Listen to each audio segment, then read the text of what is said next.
Buenas tardes, maestro. Su servidor Rodolfo Humberto Soria García, de Monterrey, Nuevo León, alumno del primer cuatrimestre de la licenciatura en Derecho. El tema que voy a tratar versa sobre la monarquía romana. Y sin más preámbulo, iniciemos. La monarquía romana fue la primera de las tres grandes etapas en las que se dividió la civilización de la antigua Roma, con una duración de 244 años, es decir, desde su fundación en el año 753 a.C. hasta el año 509 a.C. La organización política durante la monarquía romana estaba conformada por tres sectores principales que eran el rey, la asamblea popular y el senado. Vamos a analizarlos a grandes rasgos. El rey era la máxima autoridad y desempeñaba el rol de sacerdote supremo, juez y jefe militar.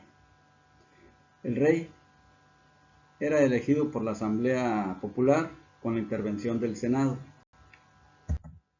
La asamblea popular estaba conformada por todos los ciudadanos romanos y era convocada por el rey para aprobar o rechazar las leyes por aclamación unánime. La convocatoria tenía lugar en el Capitolio.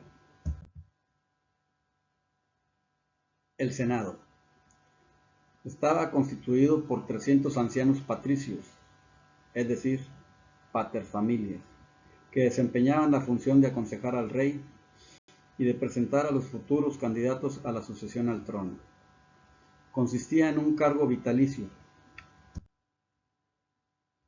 La religión durante la monarquía romana era politeísta y representaba una parte importante en la vida cotidiana de los ciudadanos romanos. Adoraban a distintas divinidades, pero sin duda alguna la más importante era el dios Júpiter, el rey de los dioses, quien junto con su esposa Juno, la diosa del cielo, gobernaban al resto de las deidades. Los sacerdotes solo se encargaban del culto y no constituían ninguna casta ni representaban a las divinidades como sí lo hacían los reyes. Durante la etapa de la monarquía, la antigua Roma fue gobernada por 7 reyes, que fueron los siguientes. El primero, Rómulo, quien gobernó del 753 al 716 a.C. Fue el monarca que fundó la ciudad de Roma y también quien implementó el sistema de gobierno monárquico.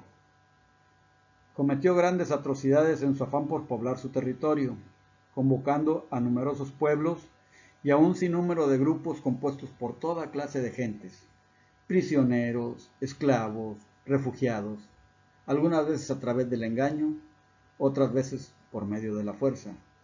Le sucedió en el trono el rey Numa Pompilio, quien gobernó del 716 al 674 a.C. Fue un rey muy querido que se interesó más en las instituciones legales y religiosas. Logró instruir a la población en rendir el culto a sus dioses.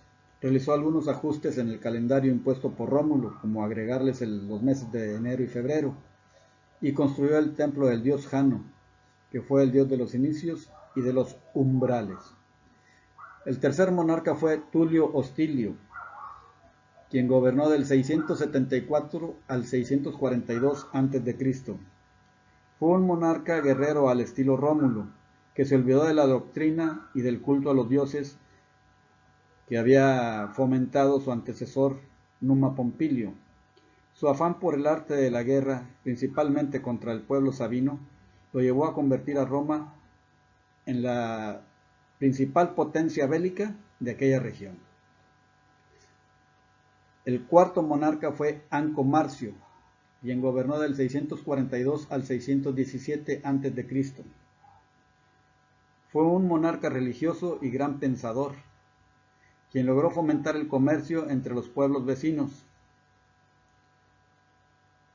Construyó prisiones, grandes murallas alrededor de la ciudad que le servían de protección, puentes, pero lo más importante, construyó el puerto de Ostia a orillas del río Tíber, lo que permitió que Roma se convirtiera en un importante centro de intercambio de mercancías.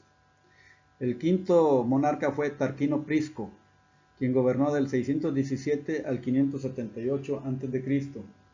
Fue el primer rey de origen etrusco. Logró ganar grandes y numerosas guerras, lo que le permitió ampliar el territorio de Roma. Introdujo el arte y la religión etrusca en la cultura romana.